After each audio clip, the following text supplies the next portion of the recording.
one of the biggest gold producers in the world, and built a number of mines there. And all in all, been involved in the construction of 15 mines. And I have to say, it's addictive.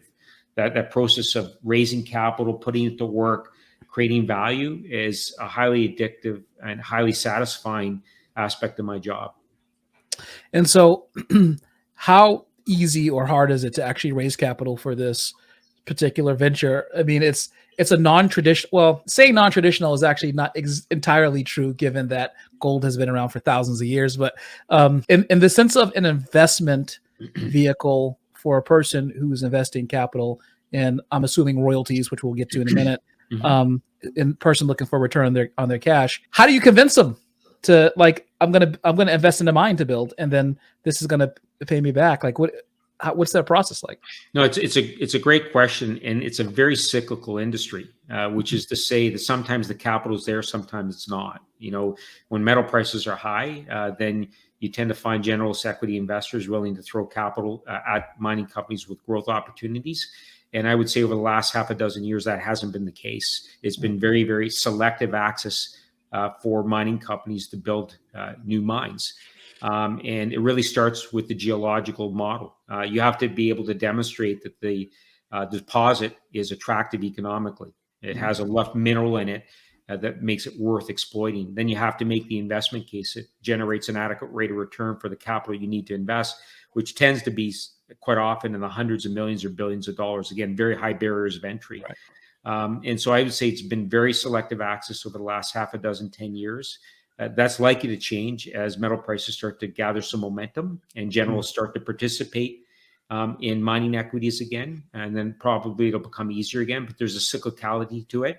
But it really starts with the fundamentals, really from the ground up, quite literally making the case for the investment in the new mining opportunity. That's fascinating.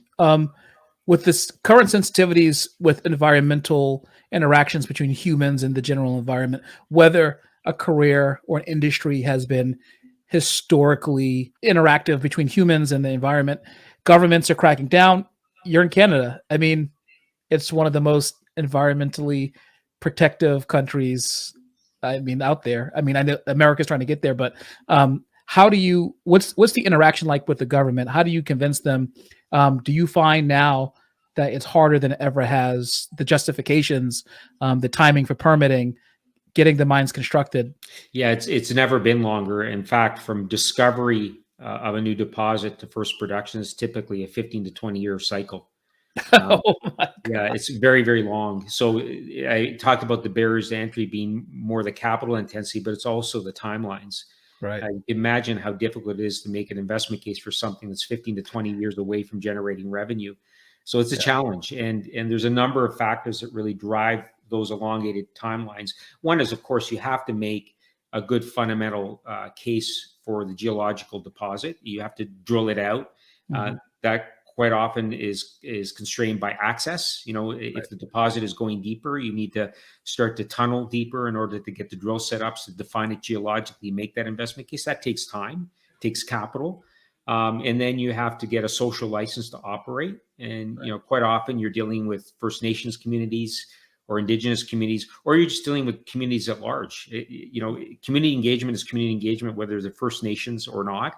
And that's required longer timelines as well. You have to consult with the local communities.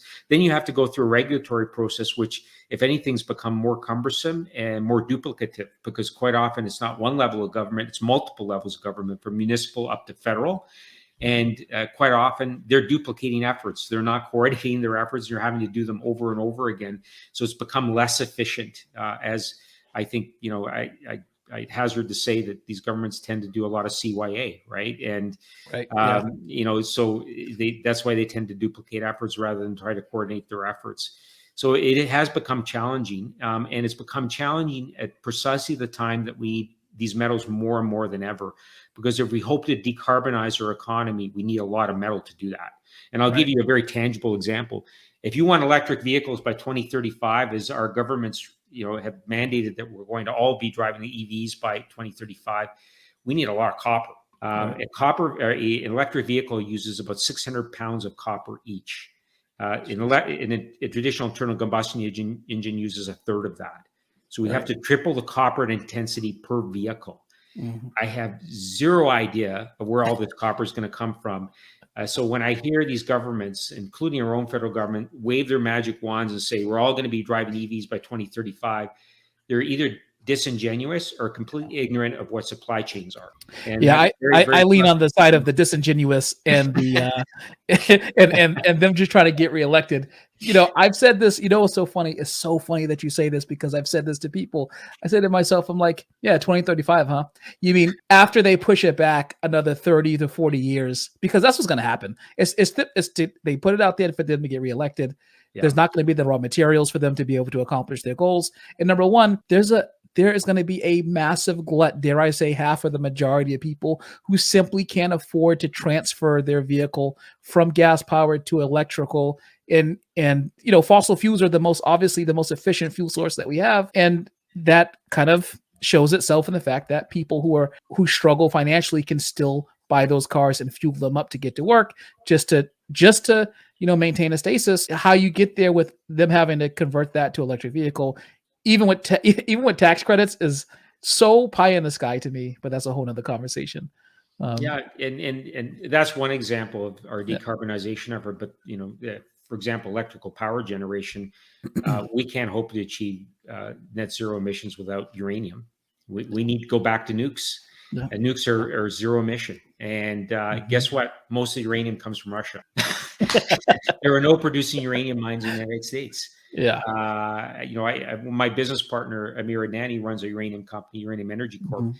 He's the only one that has actually brownfield uranium mines ready to go in the U.S.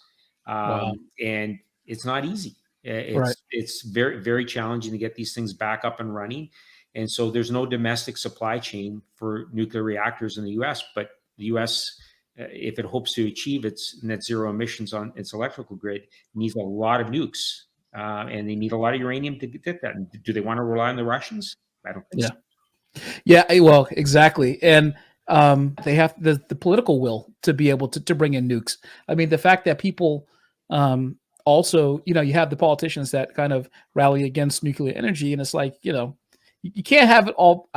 Well, they try to have it always, but it's the whole let them eat cake kind of thing, I guess. But but you're absolutely right. So gold. Let's talk about this. So one of the hurdles, actually, I just thought about. Sorry, I'm slightly ADD, so I kind of bounce around a little bit. But one of the things I'm thinking about is, okay, so the government makes you hard for you to get in for the various reasons that you said. But then you say the word GOLD, and it turns people from supporters to thieves, I bet. And everybody wants to put their fingers on what you're doing. Have you found that over the course of your career? Yeah, look, there's a mystique around gold because, as you correctly pointed out, it's been a currency. It's been the only sustainable currency, sustained currency for 4 millennia. Every fiat currency that's ever been invented since the beginning of time has ultimately failed. And I would guarantee you that all the fiat currencies that exist today will ultimately fail, including the U.S. dollar. Yeah. The temptation is just too great to debase the value of those things. They just keep printing them, and eventually they're worth nothing. The value of the U.S. dollar has fallen 90% since it abandoned the gold standard in the early 1970s. Yeah. So there clearly has been a proliferation of U.S. dollars introduced that flooded into the system. So gold. The other thing about gold is it's been recognized as a currency for 4,000 years, but it's also recognized as a currency in every nation in the globe. Yeah. I would say that you could walk into any city, in any town, in any rural community, anywhere in the world with gold, and people understand the intrinsic value of that gold. Every human on this planet understands the value of gold. If you went into those same communities, remote ones, with a piece of paper currency in your hand, 9 times out of 10, they won't even accept it. Mm-hmm. That's true even of the U.S. dollar. I'm sorry. It's not a universally recognized currency in every part of the globe. It's worth no more than the toilet paper that people have. So to them, because there isn't any physical value. There's no intrinsic value. Can't do that with Bitcoin. Yeah. That you can't do that with any of the 8,000 cryptocurrencies that have been introduced since the proliferation of the cryptocurrency. It's a fiat currency like any other currency. If you create one out of thin air, it's a fiat currency. The U.S. dollar was invented out of thin air. Right. That's right. And And you're so, absolutely relying on the person behind you to value it more than you do currently. yeah, And gold just has this, it has a worldly value that's just like you said, it's just been around forever. yeah, And I mean, its ubiquity in terms of its the value precisely. of its of its of its just tradability. It's just it's amazing.